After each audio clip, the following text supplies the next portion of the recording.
Welcome, BBCers, to episode number 226 of the Broken by Concept podcast, the number one soloq educational and motivational podcast. Curtis, it's episode 226, but this feels like a pilot episode of a TV series. We're basically back to the drawing board of this podcast. Episode number one, new setup. Now, this is going to be the first of many changes that we're going to be seeing in the podcast, as well as the We Teach League universe, our coaching programs over the next couple of weeks. January, we're sort of looking at as well with that. So it's a little bit of a teaser preview. This setup, we're going to evolve this, Curtis, right? Like, this is just version one. Unfortunately, maybe some people think fortunately, maybe they were sick of the old setup with that. You know, what's that thing called? It's like a varnish, the broken by concept thing. Yeah. That wasn't even stuck to the wall. It was like a disaster. Yeah. So we're sort of, I'm not saying starting from scratch, but we're going to be, changes are happening. Yeah, a lot of changes. And even just sitting here, this new setup, new environment, it doesn't even feel. Yeah, well, we've been doing the other like setup for like about 2-3 years, right? Well, this is our, third evolution, right? We had the couch. Yep, the casting couch. The casting couch. And then we had the chairs. The chairs, and now we're in this one. And there'll be other ones. We've got other plans. So look, we think this is a good step forward. We started to feel like podcasters now. This I think this is a little bit more intuitive, gives us a bit more free. We don't have to hold the mic. Right? I can move my hands. Use the hands for the stuff now. So yeah, exciting. And like you said, changes to come. I think over the next few weeks and Jan, people are gonna lose their minds. Yes. In a good way. Yeah. In a good way. Yeah. So we had a big episode last week, Ludwig. The community loved it. I think Ludwig himself loved it. He watched it. He's watched it, which was great to see. I can even say I tuned into his stream and he was actually trying to execute upon some of the concepts that we're talking about, the jungle fundamentals, and I could see him really struggling with saying no to ganks. I remember I tuned into one of his early games with Fiddlesticks again, and he did this beautiful full clear. He actually pinged the enemy jungle path, like pinged the jungle on the top side of the map. And then I'm like, dude, just reset and go back to your Raptors, or walk back to your Raptors. And he just couldn't say no to this like really shitty gank on bot side. And I just tuned out after that. I'm like, you can see he recognized it in game. He's, God damn it, I should have just went back to my Raptors. Like, you can see now he knows what he should be doing instead. So it's really cool to see the application of those jungle fundamentals. And all it takes is one decision like that to change your gameplay. Yeah. Completely. Different outcome completely. And he's on now at least he's on that right track. So it'll be interesting to see where he now gets to in that challenge that he's doing. Hopefully we can maybe have a chat to him. At the end of his challenge, that would be ideal to see where he gets to. So yeah, I think that was really cool. Now, the reason I want to actually say as well about that, sort of reflecting about that episode, it's such our case studies in that episode is such a good example of sort of the stories that we tell ourselves after games, and just demonstrating so clearly in an episode like that, this is my storyline of what happened in the game, and this is the reality. And that's why I love League, because it's so raw, it's so real, and obviously there's a level you have to understand of the game to actually understand the realities of the game. But I just love those episodes because it's just that beautiful contrast. Well, there's actually two ways I want to take this. I guess piggybacking off that, I've actually been learning. I've just completely done a 180 with my champ pool. And a lot of people in the MLA were shocked. Drastic. Yeah, this was drastic for me as well. I've just thrown out all of my bread and butter champions, and I've embarked on a Sylas Akali journey. So they're the two champions that I'm focusing most of my attention on. The melee mids. So, obviously if I'm on your team in soloq, probably not. You do not want to see Coach Curtis on your team. If you're playing in Master Plus, Grandmaster, Challenge, Renos, you don't want me on your team. You see someone hovering in the... Do you hover? No. When you... Oh, so you just pick based on the comp, right? Yeah. So Sylas or Akali. I accept your apology, Curtis. Yeah. I think I've lost. Have I played with you yet? Yeah, I saw the Sylas, maybe game one Sylas, actually. I think I griefed one of Charlie's games. Okay, so the reason I brought it up and wanted to talk about it, actually, in reference to what you just said there is, champ mastery. Champ mastery is one of those concepts that, even to this day, it just absolutely... It overwhelms me, honestly, with how small adjustments just make a complete difference, night and day difference. And in jungle, we're talking about the fundamentals. It's a little bit more night and day in the sense that your Raptors are up. You got to get them. It's just very clear. Like when you're kind of, I guess, structured. Yeah, it's a lot more structured and more clear, black and white in a way. It's like you fail a gank. It's extremely painfully obvious what you should have done alternatively, or you're not on those Raptor camps, whatever. I feel like it's a little bit easier to spot those kind of clear things that are going wrong. But there's still obviously champ mastery aspects of jungle as well. sure. Right? Like the way that it sort of looks like, let's say specifically early game, is that a gank, the factors that you need to break down what a good and a bad gank looks like for a Graves versus a Rek'Sai or Elise are two different things. Like there could be two different sort of the same state, but it's just completely ungankable for Graves versus Elise, and you have to have an understanding of champ mastery for that. For sure. I guess with something I found though with a lot of these melee champions is that the amount of volatility in their matchups and the amount of volatility in if you do one thing wrong as Sylas, you're done. Is that right? Really? In a way that I didn't actually anticipate. Yeah. I'll give you an example, right? One thing that I didn't really anticipate with Sylas is like mana, because you don't really build a lost chapter item. Like most of the time you're building like a rocket belt, and so the only mana you're getting is either from presence of mind, and I guess if you go sorcery, right? Which I don't even really go sorcery. I go secondary resolve. So basically, my only mana is coming from like a D ring. If I go D ring, and a lot of time you don't, you might even go D shield in harder matchups. And then you're getting presence of mind. So you need to be very particular about your ability usage. Now, what I've also found that was, again, very striking is how much of a difference leveling up the wrong ability makes. Because your champion is fundamentally revolving around stat checking people, right? And actually winning trades. If you have, say, an extra point in your, say, W, or an extra point in your Q, or an extra point in your E, it actually really, you feel it immediately. When I'm playing something like, say, Orianna, if I have one more extra point in my Q or one more extra point in my W, yes, you do feel it. But because it's all those short trades, you don't really feel that impact of like, wow, if I had an extra point in my W here, if I actually had 3 points Q in this game, it feels night and day difference. I had a game where I went full W max into an Ari, which you shouldn't do. You should probably do the 3 points Q then, and then you put points into the W. And I felt it massively, and I kind of ruined my entire lane. And it wasn't until I spoke to AJ, and we were kind of reviewing the game after. Like little things like that, you wouldn't really feel as much with a lot of other mages, but you feel it a shit ton with champions like Sylas. So there's been like these small little things, and even like the way you use your E and even like the small little kind of combos where we should E1, E2, then W rather than E, then W, then E2. Like these little finer details.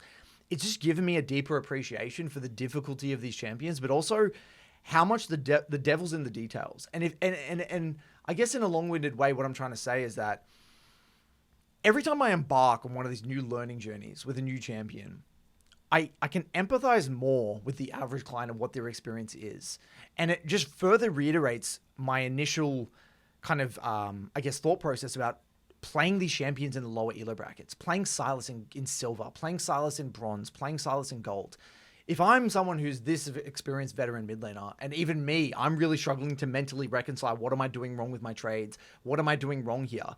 I can't imagine the average player It's even hard for them. remotely beginning to be able to identify what the hell is going wrong. You did the top lane journey for when we did the whole top lane academy launch, and we were making those champion guides. So you played melee tops in top lane. How does that differ from mid lane? Well, I've also feel? played melee mids. I played Fizz and Yone and stuff like that. But I think Sylas and Akali are just a different ball game. I see. And okay, so I'll say let's get specific, right? Let's take melees in top lane. You would take, Garen, I guess. Gwen with the other one I played, Darius. A lot of these. Mordekaiser. You played a lot of set as well. A lot of set. Set is probably the one that I would liken the most to the Akali and Sylas, in the sense that it definitely relies on like the stat checking in a way. But the thing I found though with these specific champions is that wave clear. Their wave clear is really quite dog shit. Like Akali's wave clear is dog shit. But you think about a lot of those other top laners, Garen, really good wave clear. I mean, even Gwen's wave clear is not that bad at all. You have like your AoE with your Q. A lot of these champions have, even Darius's wave clear is not that bad with your Q, right? A lot of these champions don't struggle with wave clear. So I feel like champions, and this ties back to even what I said about Annie, champions with low wave clear really force you to like make up that difference in other areas. And so it really comes down to the quality of your trading. And that's what these champions really teach you. Akali and Sylas and even Set in top lane. It's about knowing your limits and mastering the art of trading. Yeah. And it really, I think what a lot of people would benefit from if they were to learn champions like this, if they haven't in the past, is that it gives them an appreciation of differing ways to learn the game. You know what I mean? Like if you're learning top lane through a lens of Garen or a high wave clear oriented top laner, it's a completely different experience playing at top laner that has limited wave clear. Same thing in mid lane, learning the role of mid lane through a high wave clear mid laner versus a low wave clear. It's a completely night and day difference. You have to focus on things that one other player wouldn't have to focus on whatsoever. So I think, like, in a long-winded way, again, it's the bottom line here is learning champions that have a completely different learning journey to what you're used to allows you to be so much more empathic to other people who play these champions, and also to understand that have that deep respect for champion mastery. And that's kind of been very eye-opening for me. It's another reality check. Just yet again, champ mastery is, one of the most important aspects of the game. It's step one of the game. If you can't, because again, you know the way League's meant to be played at a higher level. You just simply cannot execute it because you're not good enough. Yeah, and I can teach Akali. I can understand what I need to do, but the actual execution of it, and building the muscle memory. I'll get myself into these scenarios with Sylas. I'm in a beautiful position. I had the level 6 into level 5, and then I just fuck up my E and E the minion instead of E and pass. I just E the wrong way or something. I E into the wave instead of outside the wave. Things like that. Or I miss my intention on one wave because my mental stack was overwhelmed with the trade. I then can't get the wave in. I'm as Sylas and I don't have TP. Boom, I'm done. My lane's in a really, really shit position.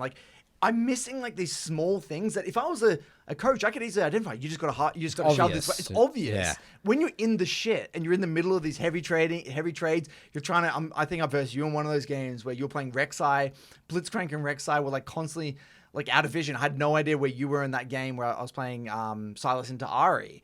You were off vision all the time. Blitzcrank was off vision all the time. I really want to go all in. So my mental stack is so preoccupied with trying to find my E angle that it's so easy to miss a reset window. It's so easy to fuck up a wave. Yeah, mid laners, melee mids that are getting bullied and they're low resources, either health or mana.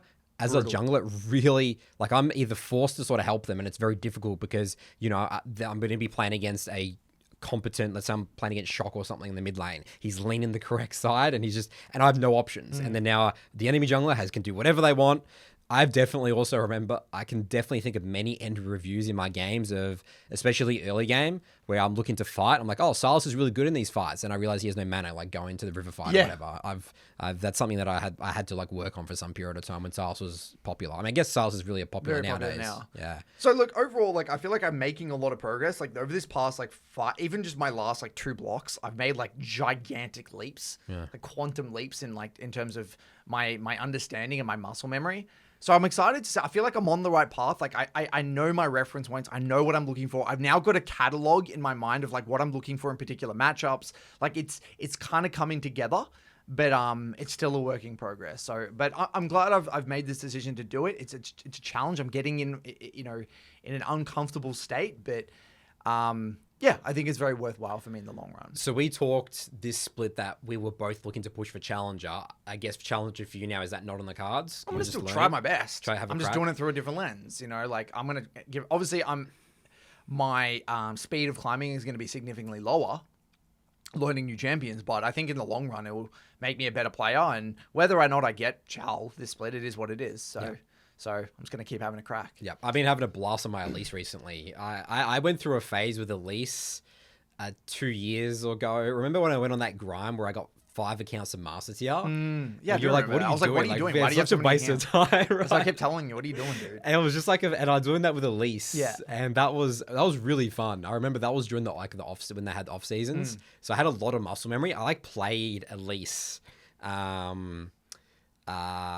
Yeah, I just picked it. I was like, oh, screw it. I was sort of getting sick of Rek'Sai a little bit. Sometimes I go through those phases where I'm just sick of Rek'Sai in some games. And I just popping off, man. It was so much damage. I was so surprised by the damage. I have 10 games played with 8 and 2 or something like that right now. That muscle memory is this. Yeah, the muscle memory is there. Yeah. So, something I wanted to mention before, just quickly on that Agrun thing, the reason I mentioned it is that I found myself, funnily enough, from that episode, actually having a lot of fun understanding what my junglers are doing in the early game. You said Agurin, you mean Ludwig. Ludwig, sorry. Ludwig. You clearly just jungle in Curtis's mind is just Agurin, the god. Agurin is Elise. Yeah. That's right. Maybe that's where that came from. Ludwig, sorry. You love that episode. Are you having a blast? Yeah, I was having a blast. Learning jungle. I'm so surprised. I thought it was so obvious. No, to you. because I've seen you. You know how to lean the right side. No, I get but I guess that. that's just the basics. No, but what I found interesting is that I was looking at it through their lens. I see. It's very rare that I'll actually look at it through. Like, I'm usually looking at it from my lens and looking at the minimap, or even like the God view. If I go in the post game review, like load up the client. Replay. I don't actually look at it through like what they see and what they feel. Like, that's the big one, the feel. And so what I've actually been doing, I found myself doing since that podcast episode, is just going through like the first clear from like just looking at what my jungler's doing and understanding what's their thought process. Yeah, so that's the thing that I'll tell people. The key thing of being a deadly laner is about knowing what your jungler's doing. Actually, in a way, is more important, especially as it gets to mid game and stuff and resets, than the enemy jungler. Because people always come with the lens and they ask that question of, how do I avoid ganks? Yes. But it should be, with the windows where my jungler can do something, how can I maximize those windows? I think that people are just always in the minimize risk mode, especially the higher elo players. I see this just observing laners. Like, laners have just got literally no idea when a jungler has a good window where they can actually do something. No, and it's funny you mention that, because one of the biggest pieces of advice I give that actually goes over people's heads. I know it goes over people's heads. I say it. I know it actually doesn't mean anything to anyone, but I don't know how else to articulate it. Is they would say, Curtis, how do I deal with Nocturne, and how do I deal with Zac, and how do I deal with these like long range engage, junglers, right? And I always say the same thing. I give like two very generic pieces of advice. You got to ward Raptors and lean heavy. And and the second one, I guess, is more conservative wave states. But what I say is play in accordance to your jungler's location. That's right. Because if your jungler's there, it's a 2v2. Yeah. And who cares? And Nocturne, as a Nocturne player, if the mid laner is prepared for the gank and the jungler's ready and waiting, you'll get cleaned up instantly in the 2v2. Exactly right. Because you're in that mindset of baiting out the Nocturne ult. Exactly right.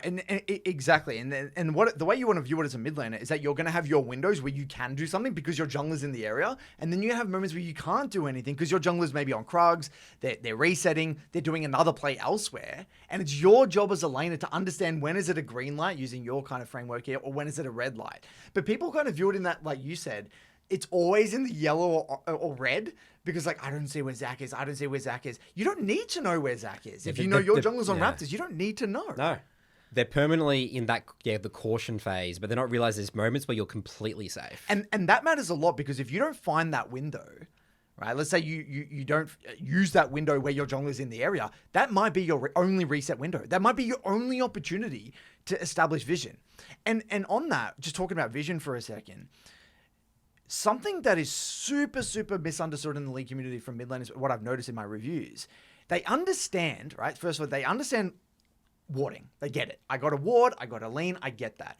But they don't get when you ward. Specifically, the way you, like the time in which you place the ward matters a lot. So for example, if I'm coming back to lane, something that I do intuitively, just reps of getting understanding how to deal with high threat junglers, I'll shove that first wave in, boom, get my vision down first, then I will look to slow build and play for the lane. But a lot of people, what they do, they come back to lane first, they start a slow build. They're thinking, oh, Curtis and AJ and Tim, they always say I've got a 2-stack waves and slow build and harass.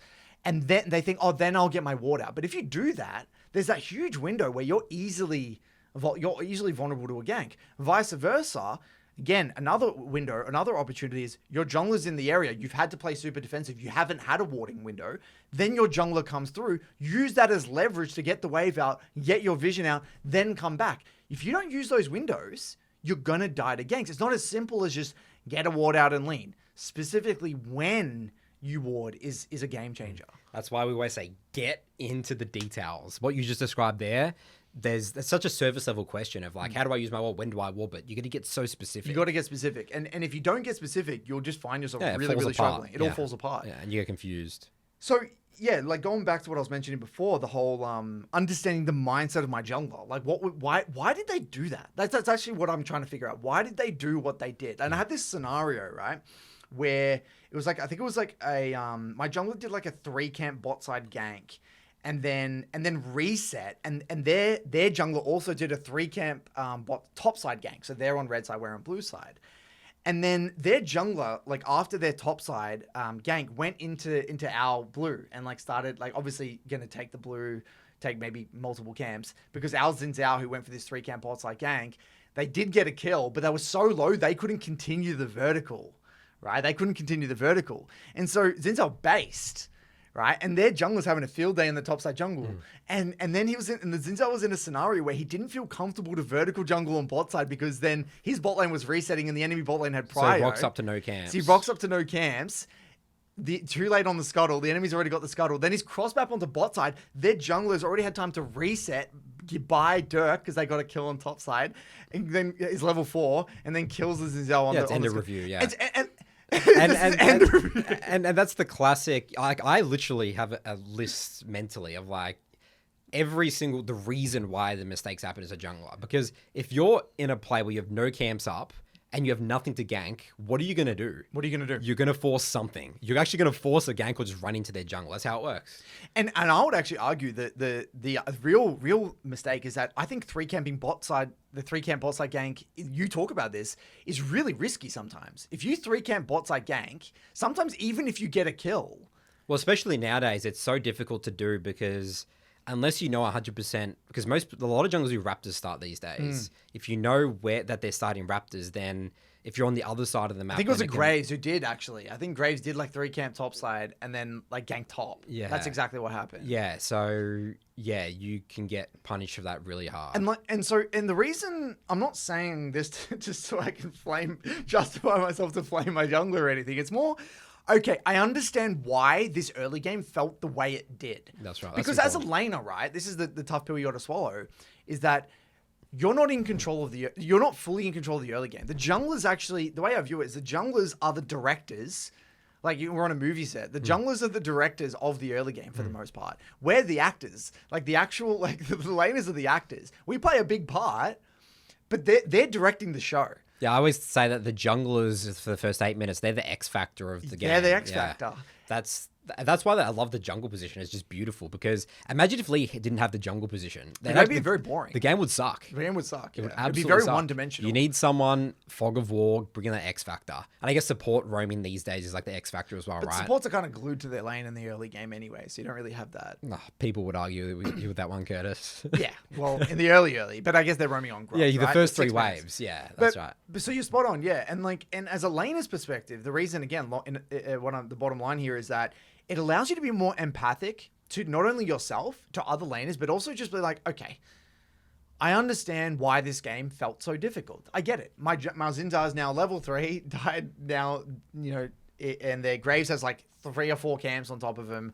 I feel constricted as a mid laner. I'm super limited with what I can do. I feel like I'm getting strangleholded here. We have no river control. Why was that happening? Did I mess up? Was there something I could have done? On top of that, actually, what I got from that was I could have played in a way where I would get prio, and I maybe could have been there for that bot river scuttle and potentially protected or ensured that he got that bot scuttle. There was things that I could have actually done as a laner to get my Xin Zhao in a better position in that game. Now, obviously, that's hard. It's hard for me to know. It's hard for me to understand the whole thing. But I could have, in a way, recognized that if I'm advanced enough, the levels of the game, that, okay, Xin Zhao's lost his top camps, and then I could have played for prio in that scenario, and I could have potentially backed him up on that bot scuttle. I'm not saying I'm not at that level of play. I don't have the mental capacity right now with my Akali Sylas to do that. On other champs, I probably would. On Galio, I probably would, but I'm not on my Akali Sylas. But it just shows the levels to the game. It's like, even if I can't do that now, maybe there's an alternate reality where I could do something. Even just like dipping onto your own blue buff and chucking a water, it might even freak the jungle out. It does, yeah. And That does a lot. It does, because they won't probably stay for wolves at that point. And then at least your Xin Zhao can get 1 extra camp, So yeah, you can do stuff like that. Yeah. There's levels to the game. There's just insane levels to the game. I don't know about that analogy of the director actors. Like, laners still have massive egos. Impact. Well, you're saying directors have... laners have massive especially egos. top laners and mid laners.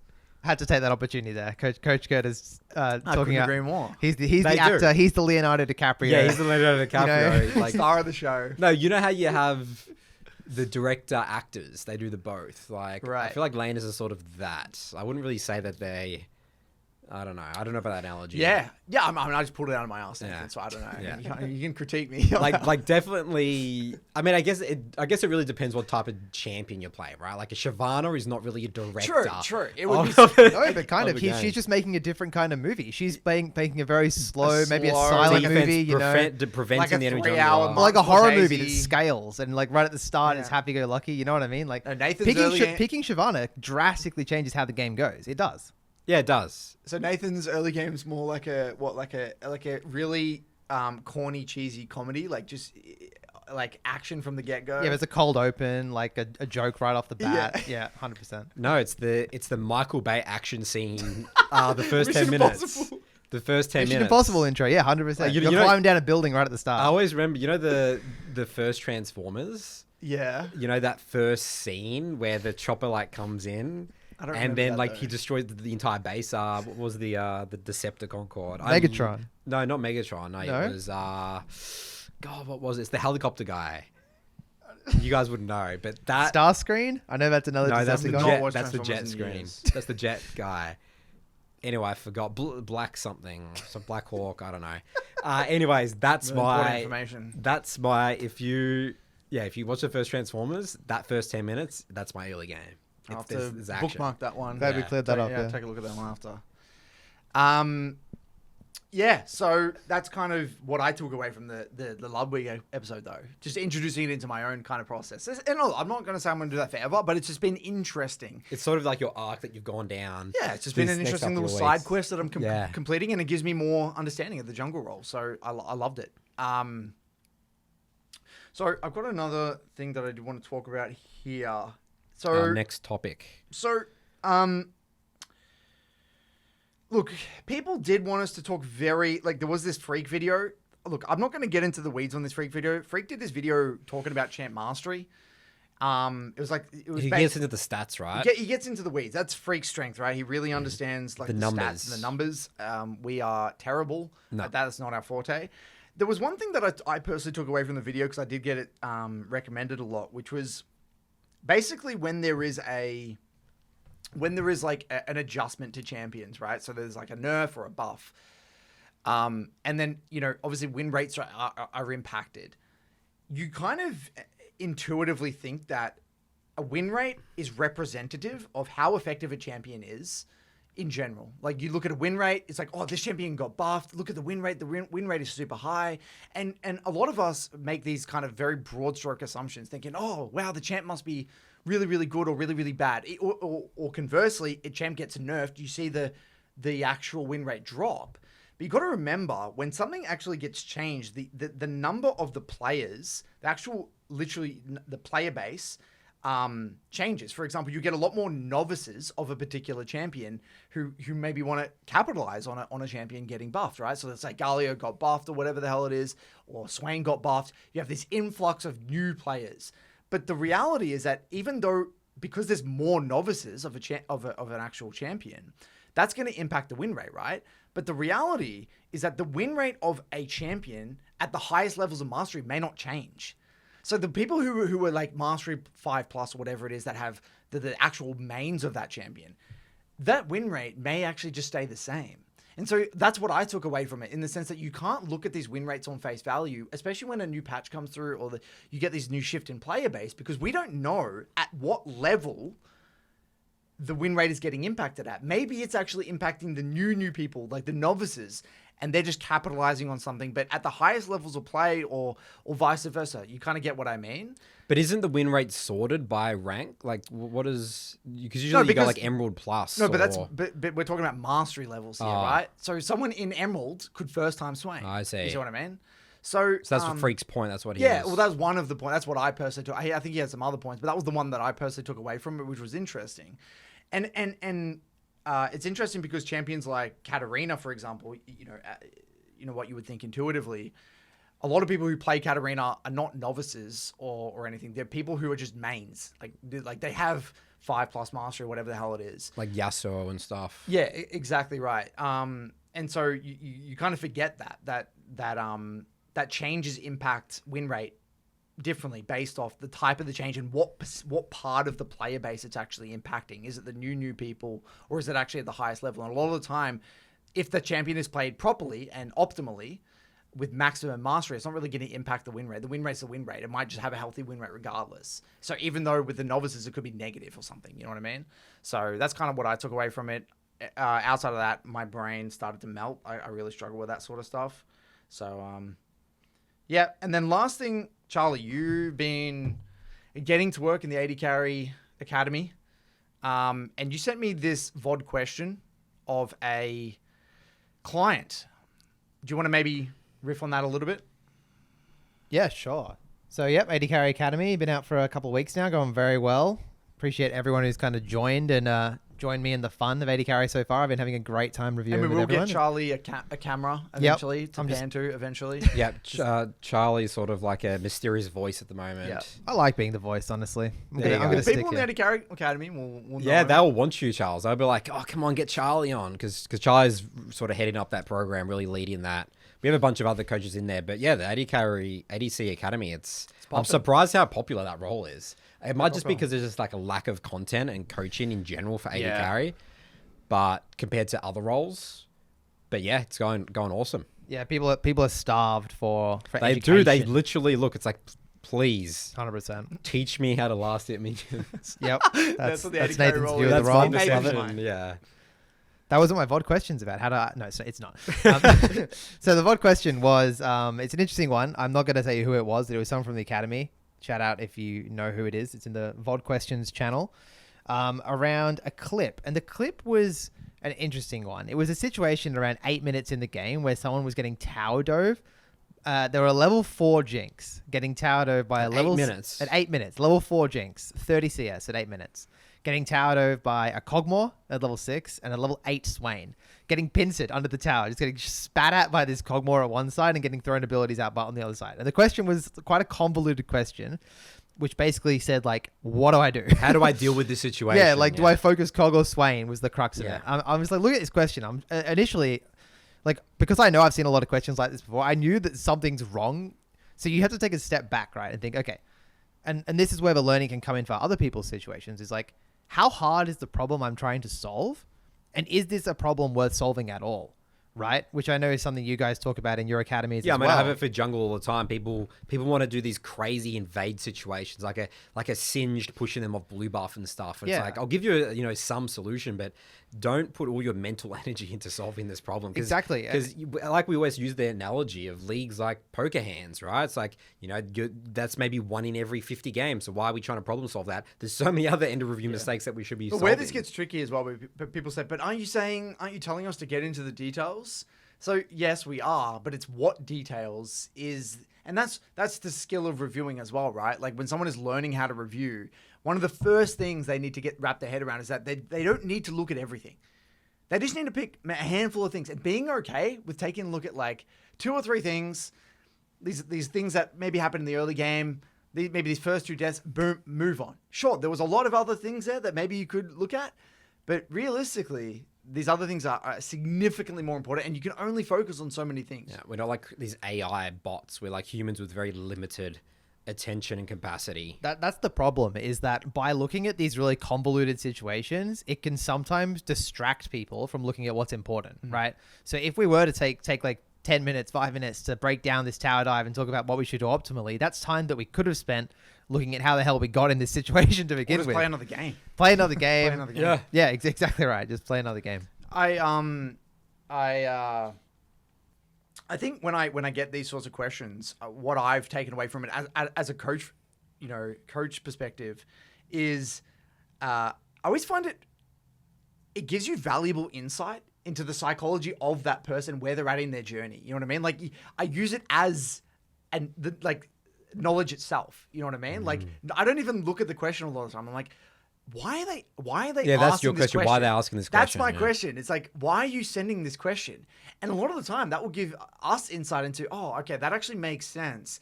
I'm piecing it together. Like I'm playing Cluedo, and I get all these clues. Okay, they've just recently posted a lost streak in the Discord. They keep complaining about teammates, and they just sent me this question where they're already 0-3, and they're trying to figure out how to not get dove and go 0-4.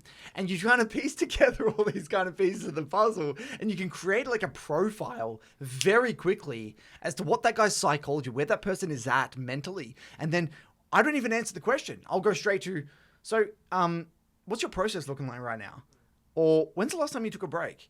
Or what's your pool right now? And often you'll say, oh yeah, I played the same team for 100 games. Or yeah, I haven't really been playing at 3 blocks. Or I haven't really reviewed in the last, or whatever the hell it is. And then that is the core problem. You know what I mean?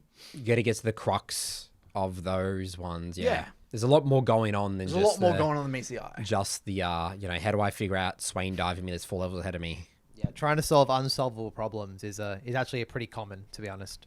Yeah. I always like to say, like, we're trying to, like, solve...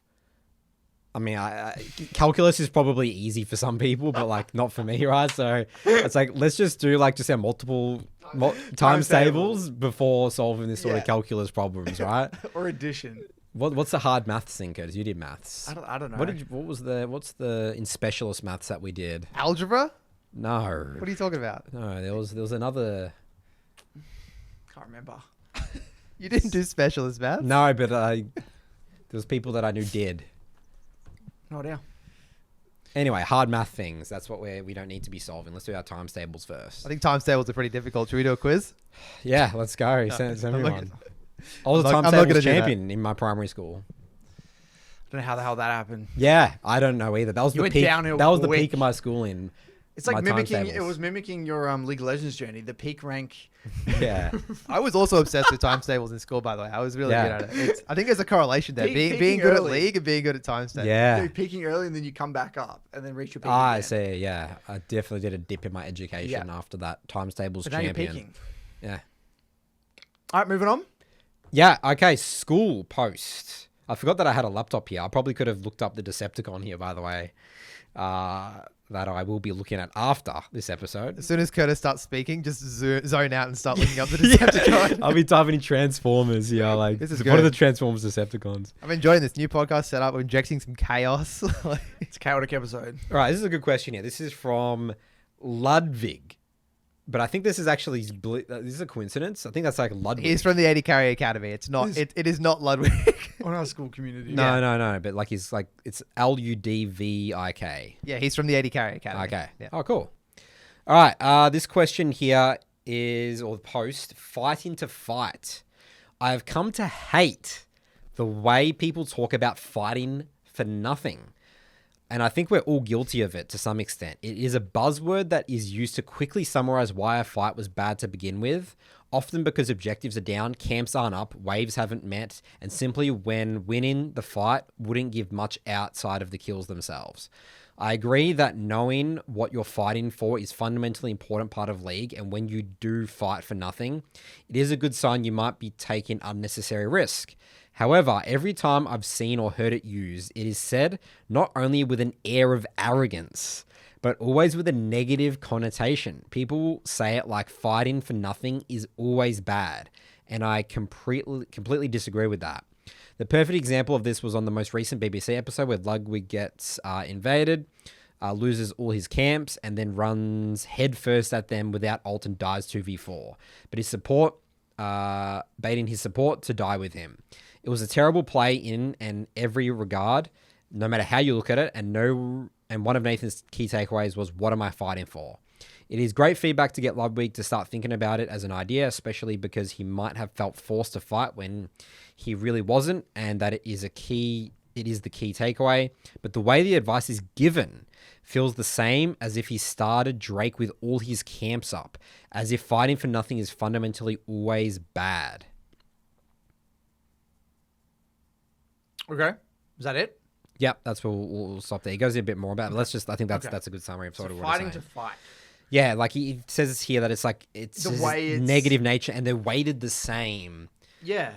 Actually, I will agree with one element of this. I do think there is this kind of like elitist undertone especially for coaching and coaches. in and, coaching, yeah, where this is actually one thing that I really do hate in the coaching community. What I've seen is it's almost as if like the macro game is superior to the That's micro right, game. correct. Yeah, you And- can't disrespect the micro game. And yeah. no, that's, if anything, to be honest, you can make an argument for the Yeah, other way around. yeah. To be honest, I would actually argue that, especially for a laner, the micro game is, to be honest, even more important because the reason we know this to be a fact as well is that people very rarely climb with macro and no micro. That but usually the other way, it's the other way. the come inverse to us. is true. Yeah. Right. You see many people who climb to high elo who have very limited understanding of the macro game. So the fact that that is possible suggests that micro is incredibly important.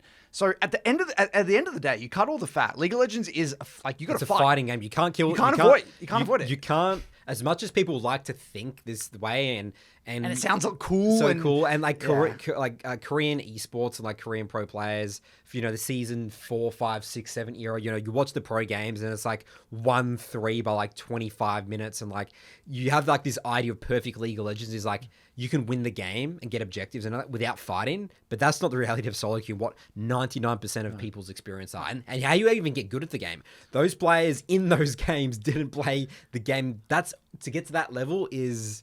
That's like the culmination of thousands of fights and deaths. Exactly right. Because I remember watching like Worlds in like 2016. There was a game where Ambition on Zac like literally didn't jump in for a whole game, and he won the game. Yeah, that's crazy. That is so disconnected from the reality of solo queue. It's like when you watch MMA, right? UFC. At the highest level, when you have like two elite like UFC fighters, and then they're not like engaging each other.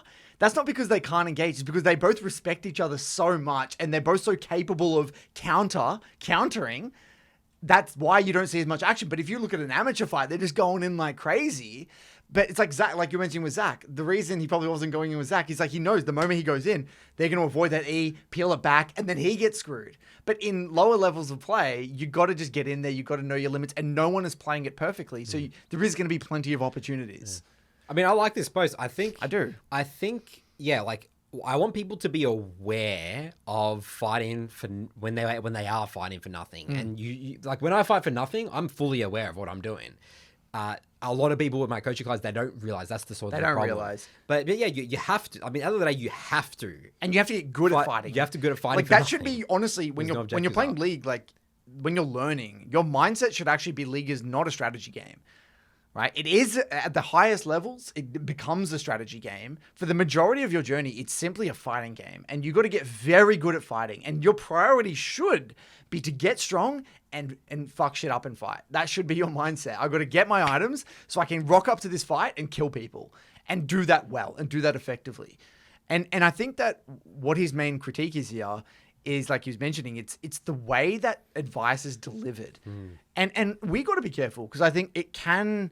I've definitely been lazy with this. I just go through a review. Maybe it's like my last review of the session, whatever. I'm like, I've already said it like 5-10 times. I'm like, all right, what are we fighting for here? It's like, here we go again, And yeah, I'm guilty of that for sure. And it's actually just lazy, It's advice, lazy coaching. Versus, okay, this, that's the case, but who cares about that? Let's figure out how we can play this better. Well, like what about a better way to frame it sometimes is like, it's like, don't say what not to do, say what to do. It's like a really simple way to put it. Like, what should you be doing if not fighting? Like, that's just a simple way to put it. Exactly. Especially when you're reviewing your games. If you find yourself, anyone listening, to like, that you're fighting for no reason, as we put it, what should you be doing instead? Because that's the only way to make actionable change. Yeah, that's right, is knowing yeah. what to And do that differently. I remember that advice from Schönfire back in the day. That was one of Schönfire's... I got that from Schönfire back in the day when like 2018. He would say, don't tell me to not do something.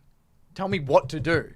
And like you can't do nothing. You but can't even with replace his, that like, something with nothing. Right? Like in the game and competitive, you're saying like to laners, like people say, "Oh, Shern, don't go in" or something, or like or like don't go here or don't do this. Yeah, it's like people hate he hated that. I hate that. It sounds terrible. You want to say, well, okay, come here, hover me instead. You know what I mean? Like, so you can say, don't do that, come here, or something like that. So that's why in League, actually, the best communication is you ping back and then ping assistance elsewhere.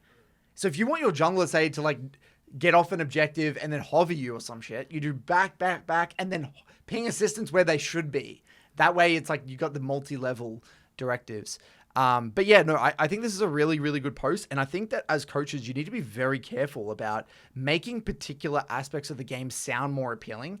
Because you remember, we're in that position of authority. They're going to listen to us a lot of the time blindly because they don't know any better. You know, they're just trusting what we're going to say. And a lot of coaches out there, they don't realize that. They'll sound really cool, you know, talking about macro and all this shit. And it's like, at the end of the day, you're just not fighting well. And we need to look at your ability usage. We need to look at your positioning. And that is why the micro-macro framework is so important. It is, yeah. That's my bedrock of coaching. We need to look at it through the micro. And you always, note it's not macro-micro, it's micro-macro. It's always you look at your fighting first, your ability usage, your positioning, your target selection. Then you ask why. Then you ask, why the hell am I here? Because at the end of the day, if you can fight your way out of shitty scenarios, great. Because you know what? That's what you're going to have to do in a lot of scenarios in soloq. Right. You are going to have to fight your way out of it. It honestly, fighting over nothing is a skill in League that you need to be good at. Really. I've won thousands of games Charles fighting is over an nothing, expert man. at it, yes. If you think about players like Bo from EU, he's like long gone now, but that guy literally got rank 1 fighting over nothing, basically. You'd see his match history, like, you know, he was playing Samira and like his KD, he was like 15 and 0 every game, 15 and 1. You know, you can't tell me that guy's fighting. You know, if you look at my match history, I'm really big on fighting, not fighting over anything. And my scores will be like 2-0-13 or whatever, right? So, different players need to hear different things, Curtis, riffing on this a little. Some players really, really like when you do the micro-macro framework because they like the idea of fighting out of situations. And that's really, and some people really need to hear that you can fight out of situations because they stray away from fights way too often. Whereas some people are the inverse and they fight nonstop. And I think, that's why we in our programs, like understanding what a player is like over a long period of time and getting a really good picture of what they're like in game. So we can give them proper advice, like for them, not like blanket statement off one decision. Oh, you went in here. What? You're the kind of person that fights over nothing, are you? You know what I mean? Like, what are you like over many, many games and what are the trends? Yeah, no, I love that. So really, really good post. And I think, you know, that is the evolution of the coaching industry, you know, and tying back to my initial point of the whole me learning Sylas and Akali, I can understand what Sylas and Akali want to do and how to do it, but putting myself in that situation gives me that deeper understanding of like, okay, maybe this is a scenario you could have just fought your way out of it. Because sometimes I know I miss things. I know there's scenarios I coach, and I'm thinking, can they fight their way out of this? Like, could they have played this better through that micro lens? And that's why I feel like there's so much value in learning, like actually playing all these champions. So I'm not going to get to a crazy level like Jojo Pion or anything, but like there is that layer that I think it helps the coach better because you can empathize with the client and really get into the details together because you know their limits. You know, so often if you coach a champion that you don't know their limits that well, it can be hard. Yeah, definitely. You know, it can be really hard to know what they can and can't do. Stuff like Kindred and specifically and Nidalee and stuff, you can fight your way out of situations a lot of the time, and it can be hard to review. So yeah, love the post. Great. All right, mailbag time. It feels weird that I'm not doing this in the old setup. I'll just have a crack at it. I don't know what I'm going to do with away we go! Welcome back for Nathan's Mailbag. Jingle, jingle, jingle song. Alrighty then. Our first question here comes from Anonymous. This person did not want to be named. The title of this email is Imposter Syndrome and Collegiate Games versus Ranked Soloq. We're very passionate about this subject, Curtis. We've done a lot of scrims in Ajali as well. Too many. Probably between how many scrims do you reckon we've watched in our lifetime? Thousands. I don't know. 5,000. Probably 15,000, right? 15,000. Between all of us. Yeah. Oh, yeah, a lot. I mean, 2016 until 2021 for me. So 5 years of scrims, yeah. All right. What did we learn? What did we learn? Not to do it again. What did we learn? The people will get that reference. I don't think many people will get that. I'm going to put it on the screen. Another movie. I'm going to give myself a job. I'm going to put that on the screen. Okay, cool. Put that on the screen. Everyone needs to watch that movie. What did we learn? All right. So let's go back into the email here, guys. First off, I want to thank you for your podcasts. They have been slowly but surely reigniting my love for League and Ranked. I still have some personal hurdles to overcome before I can fully return to Ranked and wanted to know your guys' thoughts. I've been playing League for 8 or 9 years now and have been an ADC main for 4 years. I would say I'm pretty decent at the game, although I don't play enough Ranked to prove my skill. I still managed to get Diamond without much difficulty using the knowledge I've built up. On top of that, I play for my university in Riot's collegiate tournaments and regularly go against Master Plus players. I always perform better than what is expected of someone that is unranked or low Diamond. One of my biggest strengths is having a large sample that my team can pull from, but all of this performance doesn't translate well to solo queue. I understand that team play and solo queue are different beasts and that ADC isn't the best role to play in solo queue. I think too many ADC players blame the state of ADC as the reason of their inability to climb, and that holds them back from improving. Despite this, the difference between my performance in solo queue versus college matches has sent me down a spiral of thinking I'm getting carried by my college team. Every horrible performance in solo queue makes me want to stay away from it even more, but I have to reach a higher rank so that my team will have a better seeding for the next college season. My team, composed of Master and Grandmaster players, are confused as to why I'm not the same rank as them and why I can't just play more games. I'm afraid that by playing ranked games, I might end up being hard stuck in Emerald or worse, and this will all confirm my sneaking suspicion of not deserving my spot on the team. I'm not afraid of being kicked from the team, as they know I'm a valuable player. I just don't want to let them down by griefing our tournament seeding. What should I do to get over this mental hurdle and start playing more ranked games? Should I be one trick in a champ, or should I play to my large sample? Thank you for taking the time to read all this. I know it's fairly long, bit of a heavier topic. Look forward to hearing your thoughts on the podcast. Awesome question. So I would say, first things first, right? You have to mentally make peace with the idea that you could be getting carried. Yeah. Right? That's the first thing. Like, you have to be okay with that being a possibility, because that could be a possibility. And it's easy to hide as an AD carry. It's very easy to hide.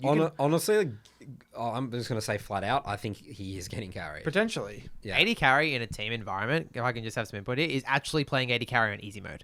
Because the two hardest things for an AD carry is, number one, surviving through the early game. And in a team environment, you know exactly where the junglers are at all times. You know exactly where the supports are at all times. You can call your jungler on comms to fix your wave. And generally speaking, people play very reserved in the bot lane in terms of trading. You'll often see full HP bars. That is nothing like solo queue.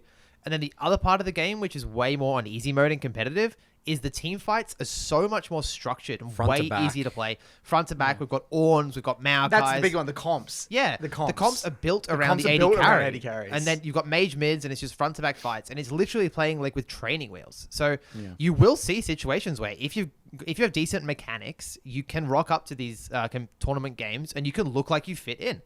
But then you get thrown into a solo queue environment, and it's like you have to actually like push the pace of the game yourself, get better at stuff like trading, reset timers, like actually carrying a game from AD carry. Yeah, it's a completely different skill being set. the X factor in fights, 100%, and level up your fighting. If he's playing in Grandmaster with Grandmaster players, you know, in these Master Plus teams, if he was an Emerald Diamond 4 jungler, he would just be absolutely gapped. You'd be done.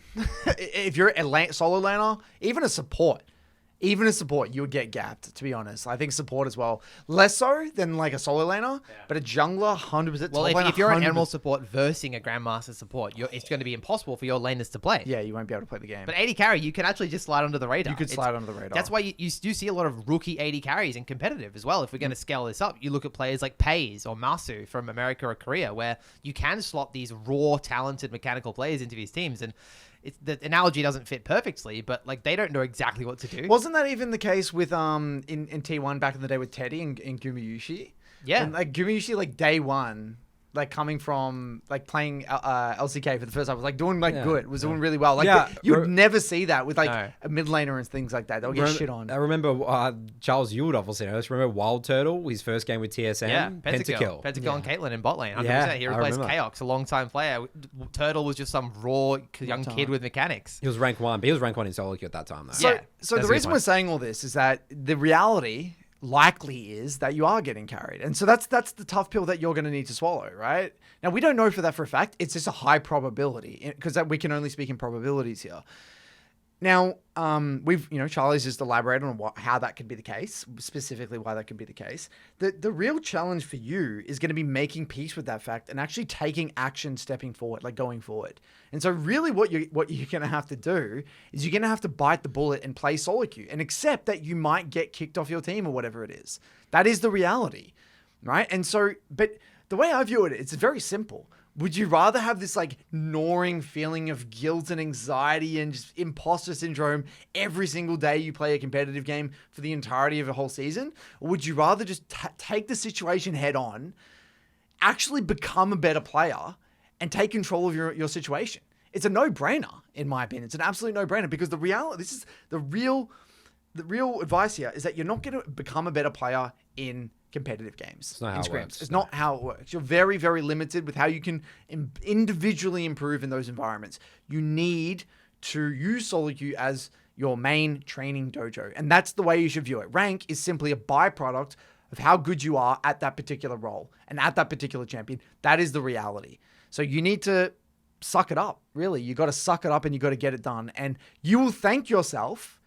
Your future self will thank you for going through this journey. In my opinion. What do you think, Nathan?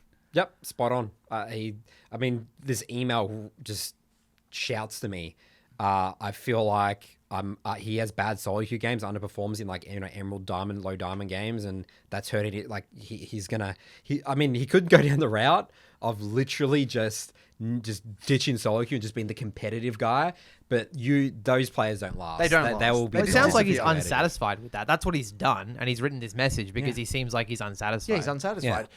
And the other thing as well, by the way, with his soloq, what's going to happen? It's because he's dug himself a huge hole. Yeah, this is a hard hole to get out of. If you start losing diamond games and you have a negative win rate and you've been competitive, guess what your first thought is? Oh, if this was a competitive game, if I had this better jungle or whatever, it's brutal. He's in a brutal situation. Yeah. He's going to go into game thinking all that. He's going to be thinking as well, oh my God, one of my teammates going to be thinking of my rank. Imagine all the narratives. The narratives are going to be... Competitive's the superior game. He is going to be up shit creek, without a paddle. He's done. Honestly. Yeah, most people don't... most people won't recover from this. Most people won't recover from a situation. That's why we usually prevent people from getting into this situation. Yeah. So the reality is you're going to buckle up. You're going to enter hell for a few months. And then hopefully we see you on the other side with a happy email saying, thank God I did it. But just know that it is possible to change your situation if you are incredibly stoic. You take maximum accountability. Accept your level of play. Accept your level of play and treat soloq with respect. That's the key. That's right. That is the absolute key to success. All right. Our next question here comes from Ian. The title of this email is Frustration Around Soloq Supports as an ADC. This is an ADC episode. Luckily, we've got Charles here with us. I enjoy playing ADC. I've played mainly Kai'Sa, Corki. New pickup, maybe 30 games with Corki. Ashe, if I'm worried about getting bullied too hard, and Lucian, not many games, but in the right situations, he feels super fun. I know Kai'Sa and Corki are both high scaling ADCs, but Corki specifically can win really hard in lane in the right matchups if you have Hail of Blades. Obviously, Ashe is an early game bully, so she has a lot of winning matchups. Over the last 2 months, I've climbed from low bronze 3, 4 to gold 1. A big part of this was me deciding to play correctly and focus on winning over making whatever play felt fun in the moment. I'm still working on breaking some tendencies of undisciplined overextension trading that I did whenever I just play for fun and didn't really concern myself with playing in a way that gave my team the best chance to win. Over the course of my climb, I've been getting more and more frustrated with my supports. They're becoming more and more passive. Part of the frustration definitely comes from my ability to quickly identify winning situations, going from a 1-10 to maybe a 4 or 5 out of 10. I fully understand with the ADCs I play that sometimes passivity is necessary, and it isn't always a bad thing. My problem is that they're constantly doing the following. Number 1, failing to posture in a way that takes space in lane. Number 2, have any concept of wave states and sometimes completely ignore any pings I give to help shove or freeze. And number 3, failure to engage on overextended mispositioned targets, which allows them to depending on the matchup, zone me off the wave. The most egregious example I can give is a Nautilus that played so far off the wave and behind me that he literally fell behind in experience without dying or taking any bad trades. My issues is that they, being a significant portion of support, specifically in high gold, then put me in a situation where I either concede or play on a knife's edge in an effort to keep the lane functional. I win with pretty much extreme consistency if my team, such myself, are even at about 20 minutes in the game.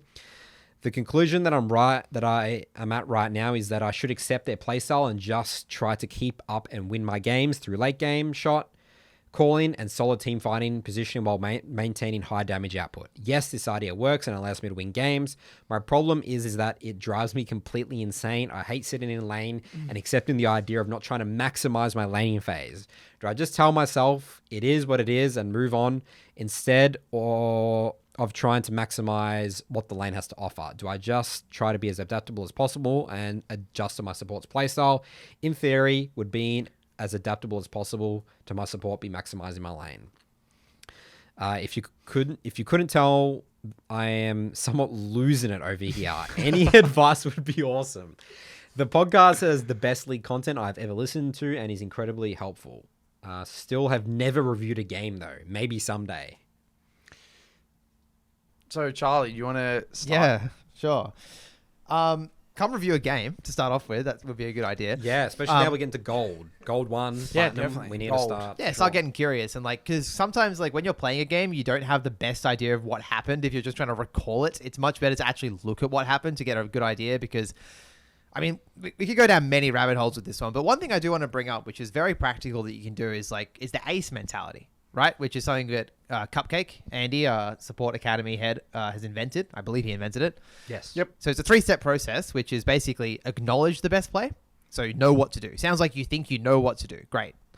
C is communicate the best play. So that's constantly be pinging and using body language to tell your support what you want to do. So I find often with my clients, they always talk about their support not posturing aggressively, but you need to make them posture aggressively with your body language. Oftentimes people think that the support's going to go first with the posturing, but if you're both standing there waiting for the other to posture, then no one's posturing, right? So body language and pings is C, communicate. And then E, which is probably the most important one, is embrace reality, right? Which is, it sounds like what this guy is doing, what this person is doing, but maybe in a less embracing and more kind of begrudging kind of embrace, which is basically if they don't respond to your communication, then so be it. Just do the suboptimal thing, right? And this is a framework you can use in your reviews specifically, and also in the game to make situations go the way you want them to. Because yeah, you're right in the sense that playing with a support who you're not on the same page with will be frustrating. But the only thing you can do is everything in your power to get them on the same page. Yeah, I think well said. And there's a reason why it came from Cupcake, right? He's in bot lane as well. He probably experiences the same thing with 80 carries, right? With 80, he wants to get in their face, and 80 carries are probably sitting back in Narnia doing nothing. So, yeah, follow that ACE framework. Really, really important. And something that people need to wrap their head around, specifically with the C aspect, is we can't control, with our teammates with our communication, but we can influence. That's the key. We're trying to influence. Yeah, the narrative there is that they don't listen to my pings anyway, so what's the point? Yep. And it's a narrative. We call it a narrative because it's not true. Again, everything is probability. If you're communicating with your body language and pings, it's more likely than not that they are going to listen and change their behavior. Okay, that's people the also reality. think that they ping, but they don't. They don't. You watch the VOD and they're doing one little blue ping delusional. on the edge, but they're not what I say is ping their head. That's the most aggressive thing you can do. Ping their head. There's pinging and there's pinging. Yes, 100%. And then I would also say as well, just two things. Number one, you got to remember, you're not the only one that is getting the bad supports. That's right. Just let's just use some common sense here. I'm the victim. Their support is high. They're in the same elo bracket, right? So it's not like Riot is magically giving you the bad supports. So that your mindset should be, okay, well, if all the supports are dog shit, right? The reality then would be, okay, well, then it's just me versus the 80 carry, the competent 80 carries, right? If that's the narrative you want to go with, that's probably more healthy. Or it's the way that it works is that, okay, again, you don't really want to get into this thinking, but like just think about this logically. I'm just sort of stepping it out. Okay, this game, I've got the support that's, aggressive and just gaps the anyone. Free win. Next game, I have the really bad support. Loss. Done. You're not going to win that game. The third game, there's some good and bad. Or maybe things. they're either both supports are shit, or both supports are shit, or both supports are good, and that's on me either way. I'm the X factor. Yeah, that's the way you need to think about it. Percentages. Percentages. It's like a 3-game sort of window. Exactly right. And even though, like Nathan said, that's probably not the most it's healthier than what you're currently doing. The reality, though, is that you should still make the enemy sweat for LP when you do have an incompetent support. Because the reality, you will have a lot of incompetent supports that are off-roll, autofill, right? Maybe because support's not an overly popular role in the lower ELO brackets. So you might have some secondary or off-roll support. Your job is to be like, okay, cool. This guy doesn't know what the hell he's doing. But you know what? I'm going to, really make it hard for the enemy bot lane to kill me, to deny me farm, and prevent me from getting into the mid game. Make them sweat. Make them sweat for it. Sure, that is, you might be limited due to your support, but have a crack. Do what you can. And you'll feel a lot more satisfied with your solo queue going down swinging and making the enemy sweat for their LP than just giving up. Because at least then you'll get something from the game as well. There's things that you could take from potentially the mid game, whereas if you just gave up tilting from the early game, there's nothing you can take away from that game. But I think the big one, just to reiterate one last time what you said, Charlie, start by reviewing. You need to, even if you're just looking at that one or two moments, how could you have navigated this scenario better? And the question you should say, is there any way that I could have communicated my intent better? Is there any way that I could have maybe got this guy on the same page? What could I have done better with my communication? And I would say last thing as well, you can't impose the standards you impose on yourself to everyone else in your games.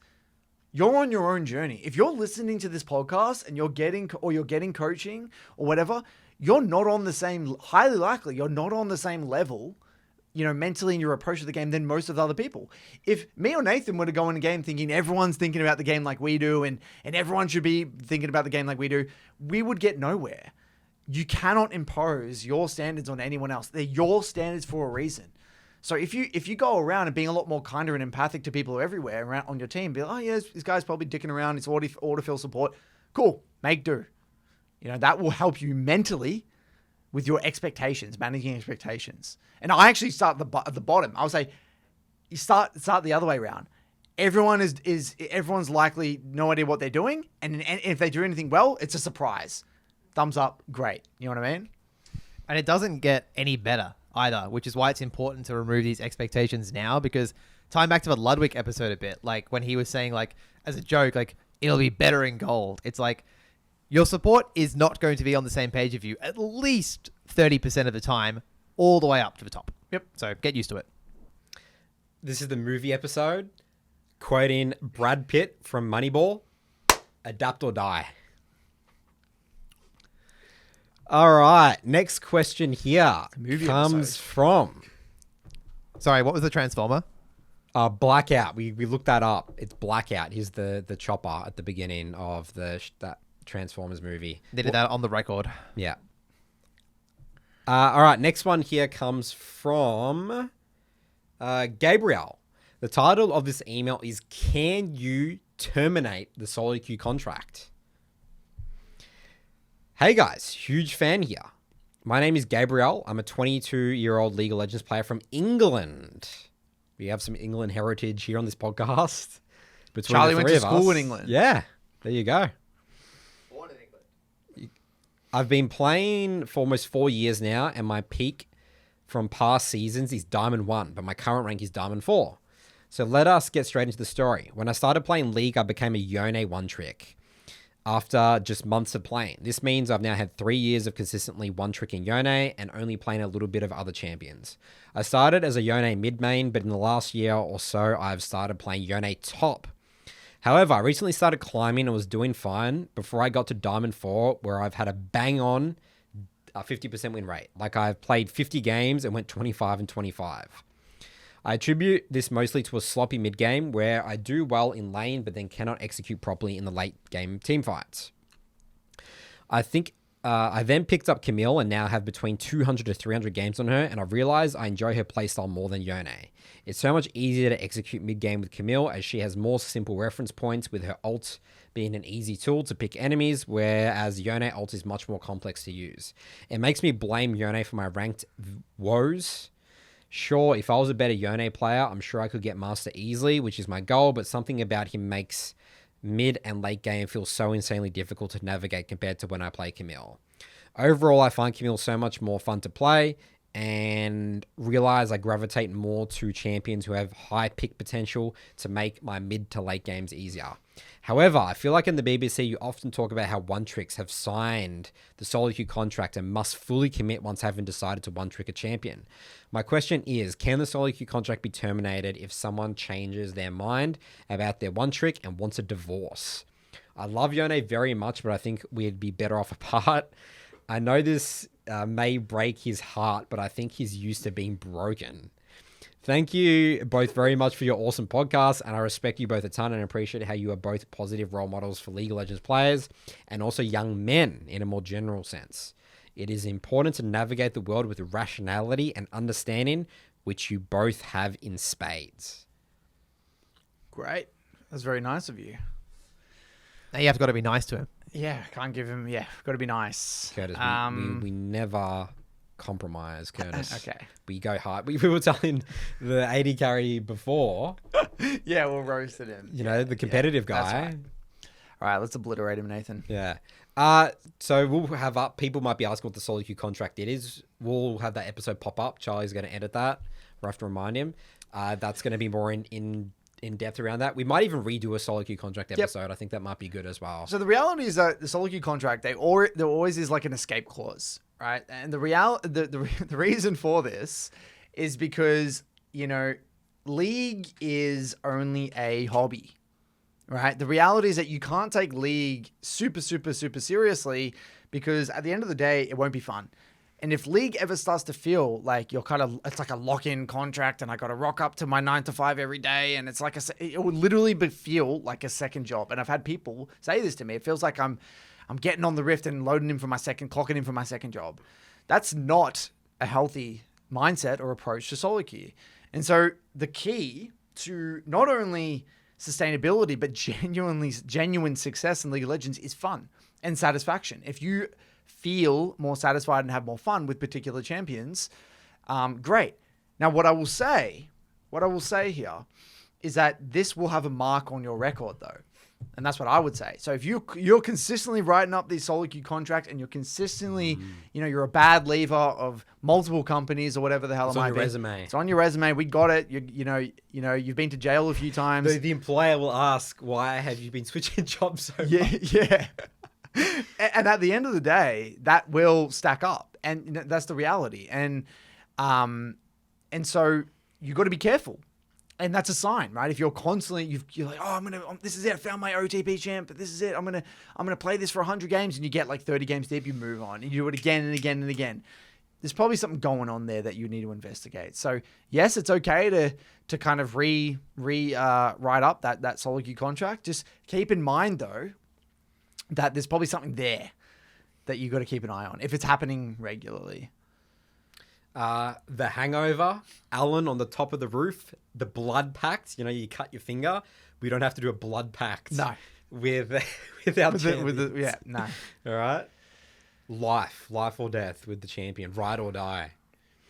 Yeah, I think that's well said, Curtis. I don't really have anything more to add to that.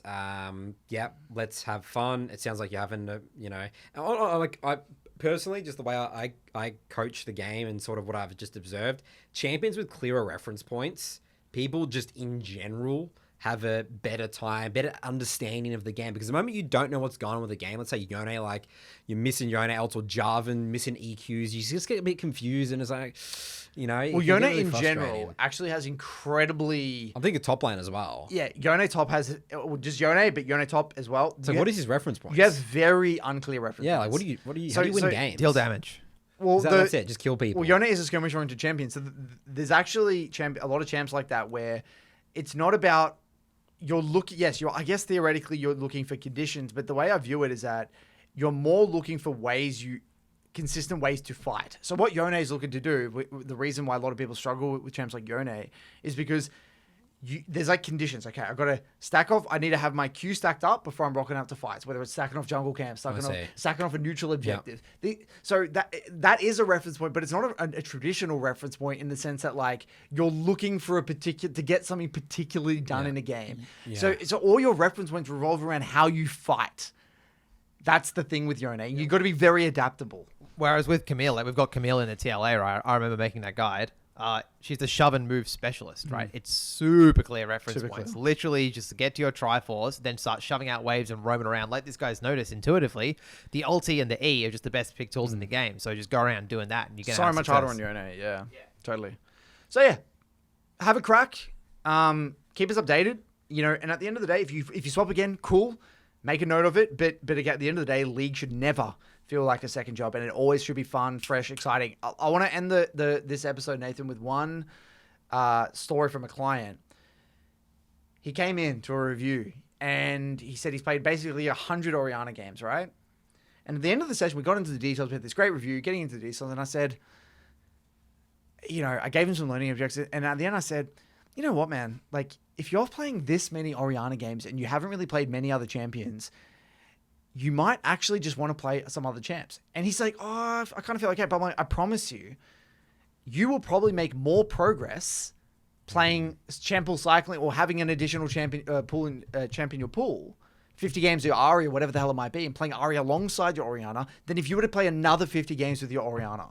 Because of the fun, because what it does when you're playing these new champs, it refreshes your whole perspective of the game. It gets you out of that rut. It's like, oh, I missed another Orianna queue. Fuck, you're just in your head. You know what I mean?